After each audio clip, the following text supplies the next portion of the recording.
Case number 168/24 यही case रे तुषारकांत नामक जन कंप्लेनेंट मोबाइल दुकान रु मोबाइल वन प्लस मोबाइल गोटे चोरी होता बोली से कंप्लेन देते जो थी इन्वेस्टिगेशन आमर प्रोसेस रे जना पड़ा आमर सीसीटीवी फुटेज आउ डिजिटल सर्वेलेंस रु आमे कंप्लेनेंट को मोबाइल को आमे आमर गोटे अच्छी एक्यूज पर्सन तार ना हूँ मोहित बेहेरा सुनामुंडा ग्रामर ता पाखु आमे ताको बरामद करिछु ताहा सहित ड्यूरिंग फर्दर इन्वेस्टिगेशन आम एटा पाइलु यही अफेंडर तार मोडस ऑपरेंडी होची सी नियरेस्ट थिबा हमर मार्केट रु तथा हमर बॉर्डरिंग डिस्ट्रिक्ट राउरकेलार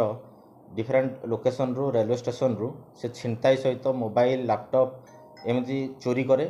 बाइक भी आने ताकू आनी से सेकेंड हैंड रे लोक मान को बिके और डिस्पोज करे एटा तार मोडस ऑपरेंडी।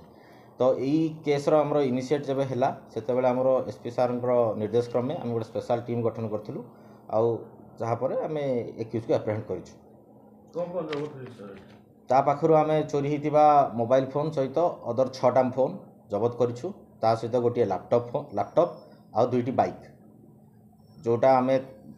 जापारू जे सी राउरकेला समेत आमर बॉर्डरिंग डिस्ट्रिक्ट चोरी आनी से डिस्पोज कर दी था जदि ठीक टाइम धरी न था।